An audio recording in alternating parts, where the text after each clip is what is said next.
Halo guys, berjumpa lagi dengan aku, Fadil Kumara Rasif. Apakah kalian kangen dengan aku? Nah, di sini aku ditemani oleh temanku bernama Aslinda. Halo semuanya, perkenalkan nama saya Aslinda Gangasari. Nah, materi yang kita bahas adalah sejarah wajib berjudul Zaman Praksara. Materi yang kita bahas yang pertama adalah zaman Paleolitikum, kedua zaman Mesolitikum, ketiga zaman Neolitikum, keempat zaman Megalitikum, kelima zaman Logam. Dan dari semua yang kita bahas akan dibuat kesimpulan. Yang akan kita bahas yang pertama adalah penjelasan secara umum, manusia pendukung kebudayaan-kebudayaannya, dan peninggalan-peninggalannya. Tapi sebelum kita mulai, aku akan bertanya kepada Aslinda. Apa sih itu zaman praksara? Masa praaksara. Pra artinya sebelum dan aksara artinya tulisan. Jadi praaksara atau biasa disebut masa prasejarah adalah zaman pada saat manusia belum mengenal tulisan. Masa praaksara juga disebut dengan nirleka. Nir artinya tidak ada dan leka artinya tulisan. Jadi nirleka yaitu zaman tidak adanya tulisan. Jadi begitu Fadil. Oh begitu. Kalau gitu, kita akan membahas zaman yang pertama. Yang pertama zaman Paleolitikum. Zaman Paleolitikum atau zaman batu tua, periode prasejarah yang diperkirakan pada 600 tahun yang lalu, kehidupan masyarakat pada zaman itu masih sangat sederhana. Bergantung pada keadaan alam, mereka memenuhi kebutuhan sehari-hari dengan cara berburu dan meramu, serta mengumpulkan bahan makanan yang sering disebut dengan food gathering. Uh, Mereka bertempat tinggal berpindah-pindah atau disebut nomaden, tergantung pada daerah yang subur dan terdapat banyak bahan makanan. Manusia pendukung pada zaman Paleolitikum. Manusia pendukung zaman Paleolitikum dapat diketahui melalui adanya fosil-fosil manusia purba yang berhasil ditemukan. Fosil tersebut diperkirakan telah berusia lebih dari 1 juta tahun yang lalu. Ada 3 jenis manusia pendukung pada zaman Paleolitikum, yaitu Homo wajakensis, Meganthropus paleojavanicus, dan Homo speciens. Untuk kebudayaan-kebudayaan pada zaman Paleolitikum, yaitu yang pertama ada kebudayaan Pacitan. Kebudayaan Pacitan ditandai dengan penemuan benda peninggalan zaman Paleolitikum berupa kapak genggam. Penemuan ini adalah yang pertama kali dan ditemukan oleh Van Koningsol pada tahun 1935, tepatnya di wilayah Pacitan. Yang kedua yaitu kebudayaan Ngandong. Kebudayaan Ngandong yang ditandai dengan penemuan berbagai peralatan yang terbuat dari tulang. Ada juga alat untuk menusuk dan berbahan dari tanduk rusa, flakes, dan juga ditemukan ujung tombak yang bergigi di wilayah Ngandong dan Sidoarjo oleh von Koningsol pada 1941. Selanjutnya, benda peninggalan zaman Paleolitikum. Benda peninggalan pada zaman Paleolitikum yaitu ada 3. Yang pertama ada kapak perimbas. Kapak perimbas adalah peralatan dari batu yang menyerupai kapak genggam, namun ukurannya lebih besar dengan tajaman pada ujungnya berbentuk cembung dan lurus. Yang kedua ada kapak genggam. Kapak genggam adalah sebuah batu yang mirip dengan kapak, tetapi tidak bertangkai, dan cara mempergunakannya dengan cara menggenggam sebagai alat penumbuk dan penggerus. Yang ketiga yaitu ada flakes. Flakes adalah batu pecahan sisa pembuatan kapak genggam yang dipertajam. Alat ini digunakan sebagai pisau, gurdi, dan tombak. Yang selanjutnya adalah zaman yang kedua, yaitu zaman Mesolitikum. Zaman Mesolitikum dikenal sebagai batu pertengahan atau batu Madia. Disebut juga dengan masa berburu dan meramu tingkat lanjut, berlangsung sekitar 20.000 tahun. Pada zaman ini, kehidupan manusia beralih dari pola pemburu-pengumpul ke cara hidup menghasilkan makanan. Adanya kemampuan menghasilkan makanan tersebut menunjukkan bahwa manusia purba sudah menetap secara permanen. Tempat hidup manusia purba terdapat di dekat sungai, danau, bukit, dan hutan-hutan, serta tempat-tempat yang ada di dekat dengan air. Mereka sudah tidak tinggal di gua-gua, tetapi sudah menghuni di rumah-rumah panggung yang dibangun secara sederhana. Rumah-rumah panggung tersebut didirikan agar dapat terhindar dari serangan binatang buas. Manusia pendukung zaman Mesolitikum adalah Homo sapiens, tepatnya bangsa Papua Melanozoid. Mereka adalah campuran bangsa-bangsa pendatang dari Asia. Bangsa tersebut hampir sama dengan nenek moyang Papua, Sakai, Aborigin, dan Aeta. Zaman Mesolitikum memiliki kebudayaan-kebudayaan. Yang pertama adalah Kejoken Modinger. Kejoken Modinger adalah fosil yang berupa timbunan atau tumpukan kulit kerang dan siput, sehingga mencapai ketinggian kurang lebih 7 meter. Peninggalan ini bisa ditemukan di sepanjang pantai timur Sumatera, antara Langsa di Aceh hingga Medan, membuktikan zaman ini sudah tidak nomaden. Yang kedua adalah Abyssos-Roche. Abyssos-Roche adalah gua menyerupai serok batu karang yang berfungsi sebagai tempat tinggal. Ditemukan pertama kali oleh Van Steen Kalfeins di Gua Lawa dekat Sampung Ponorogo. Yang ketiga adalah kebudayaan tulang sampung. Kebudayaan tulang sampung atau sampung bone culture adalah budaya manusia purba yang menggunakan alat-alat sehari-hari dari tulang. Yang keempat adalah kebudayaan Bascon-Huabin. Kebudayaan Bascon-Huabin adalah budaya manusia purba yang menggunakan alat-alat dari batu seperti alat batu giling. Zaman Mesolitikum juga memiliki benda peninggalan. Yang pertama adalah pebble. Pebble atau kapak Sumatera adalah kapak genggam berbentuk seperti piringan dengan fungsi sebagai pemotong daging. Ditemukan oleh Pieter Vince van Steen Kalfeins pada tahun 1925. Yang kedua adalah Hecke-Sorte. Kapak pendek atau Hecke-Sorte adalah kapak genggam berbentuk setengah lingkaran. Kapak ini ditemukan di sepanjang pantai timur Pulau Sumatera. Yang ketiga adalah batu pipisan. Batu pipisan adalah batu bata penggiling dan landasannya. Fungsinya mirip cobek, yaitu untuk menggiling makanan dan menghaluskan pewarna. Ditemukan oleh Steen Kalfeins di Jawa Timur dan Sumatera. Selanjutnya yaitu zaman Neolitikum.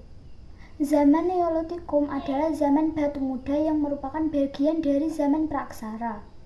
Neolitikum merupakan periode yang terjadi 4500 sampai 2500 sebelum Masehi.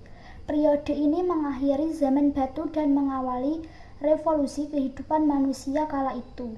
Zaman Neolitikum memiliki kebudayaan di mana manusia mulai memproduksi makanannya sendiri serta meninggalkan batuan-batuan besar. Manusia pendukung zaman Neolitikum. Manusia pendukung zaman Neolitikum adalah Proto-Melayu. Proto-Melayu hidup sekitar 2000 sebelum Masehi. Proto-Melayu dicontohkan pada suku Sasak, Toraja, Dayak, dan Nias. Kebudayaan-kebudayaan zaman Neolitikum. Yang pertama yaitu kebudayaan kapak persegi.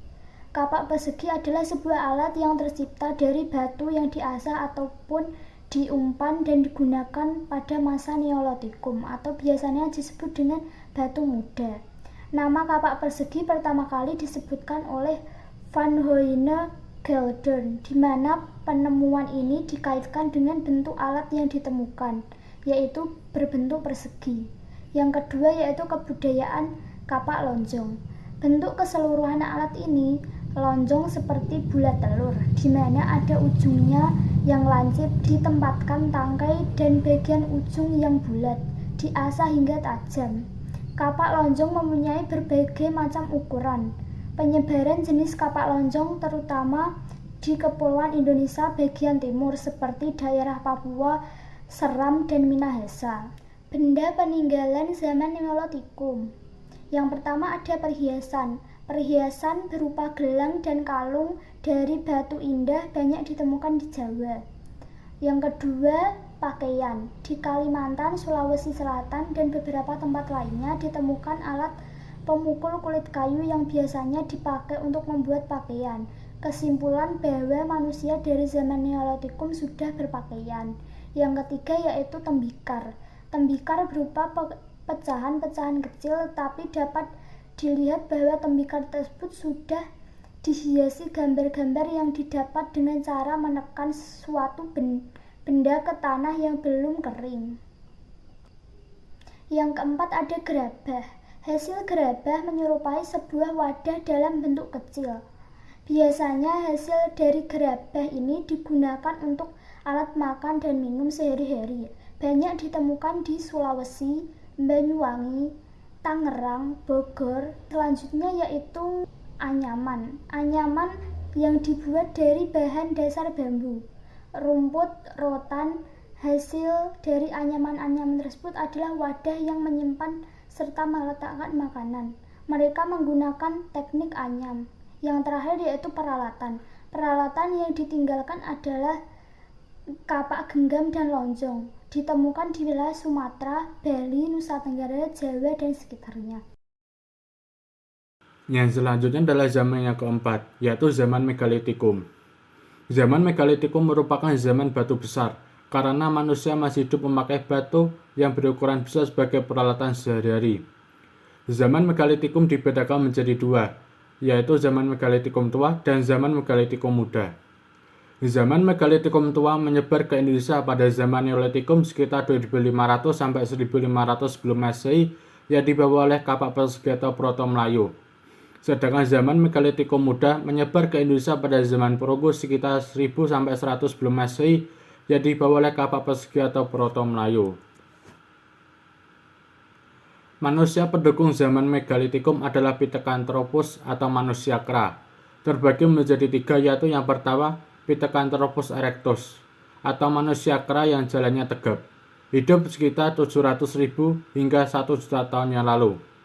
Yang kedua adalah Pithecanthropus mojokertensis atau manusia kera yang berasal dari Mojokerto, hidup pada 30.000 hingga 2 juta tahun yang lalu.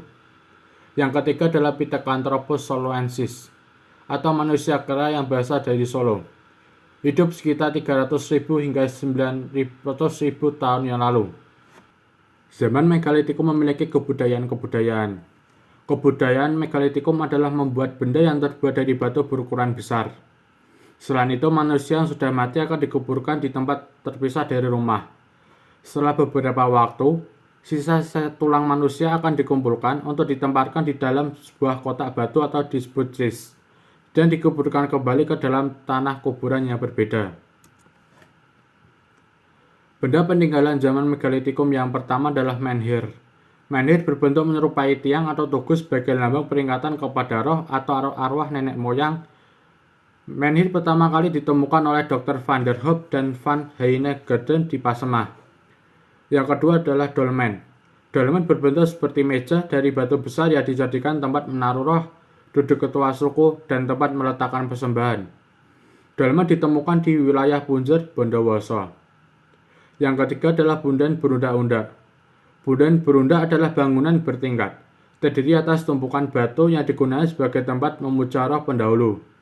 Di Indonesia, benda ini ditemukan di desa Tinggasari, Buleleng. Yang keempat adalah tempat makam.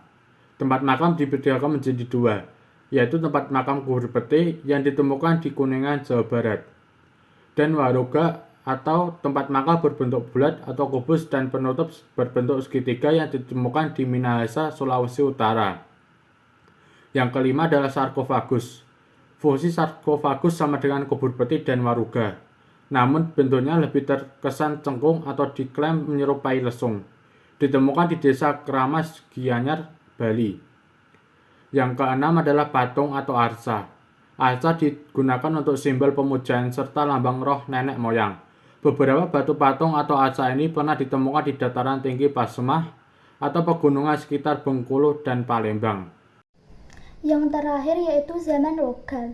Zaman logam adalah zaman di mana manusia telah mulai berevolusi.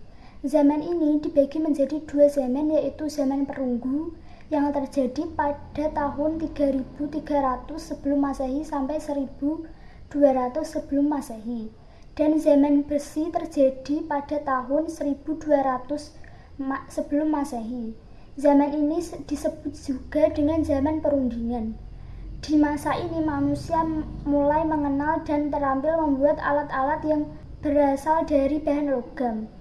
Teknik-teknik pengolahan berbagai alat dari logam juga telah ditemukan, sehingga manusia perlahan mulai meninggalkan alat dari batu dan beralih pada logam.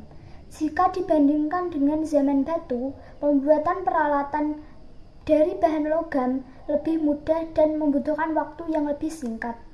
Untuk membuatnya hanya perlu meleburkan logam dan menuangkannya ke dalam cetakan. Manusia pendukung zaman logam. Masyarakat yang hidup pada zaman ini merupakan masyarakat Melayu muda atau Detro Melayu. Masyarakat ini kebanyakan merupakan pendatang dari daratan Asia Tenggara pada sekitar 500 tahun sebelum Masehi dan menyebarkan kebudayaan yang mereka kuasai. Kebudayaan zaman logam yang pertama yaitu kebudayaan perunggu. Alat-alat yang dihasilkan pada zaman perunggu antara lain yaitu kapak corong atau kapak perunggu, neraka perunggu, bejana perunggu, serta arca perunggu. Yang kedua, kebudayaan besi. Kebudayaan besi menghasilkan alat-alat seperti mata kapak bertungkai kayu, cangkul, mata sabit, serta mata pedang, mata pisau. Benda-benda peninggalan zaman logam. Yang pertama ada kapak corong. Kapak corong banyak ditemukan di Sumatera Selatan, Jawa, Bali, Sulawesi Tengah, dan Selatan, serta Pulau Selayar. Bentuknya bermacam-macam, ada yang besar dan diberi hiasan, pendek, lebar, bulat, ada pula yang berukuran kecil. Yang kedua yaitu bejana perunggu. Bejana perunggu berbentuk seperti periuk, tetapi lebih langsing dan gepeng. Benda dari zaman logam ini ditemukan di Danau Kerinci, Sumatera, dan Madura. Yang ketiga yaitu neraka. Neraka adalah semacam berumbung dari perunggu yang berpinggang di bagian tengahnya dan sisi atasnya tertutup. Ditemukan di Sumatera, Bali, Sumbawa, dan lain-lain. Salah satu penemunya adalah Georg Eberhard Rumphius. Nah, materi yang kita sampaikan, kita dapat menyimpulkan bahwa masa praksara adalah masa di mana manusia belum mengenal tulisan. Bukti-bukti yang menunjukkannya adalah fosil dan artefak. Masa praksara disebut juga masa prasejarah atau nileka. Zaman praksara dibagi menjadi 5, yaitu zaman Paleolitikum, zaman Mesolitikum, zaman Neolitikum, zaman Megalitikum, dan zaman logam. Setiap zaman akan mengalami perkembangan seperti pada peralatan, makanan, tempat tinggal, dan lainnya. Oke, gitu saja yang bisa kita sampaikan. Jika ada kesalahan, kami mohon maaf.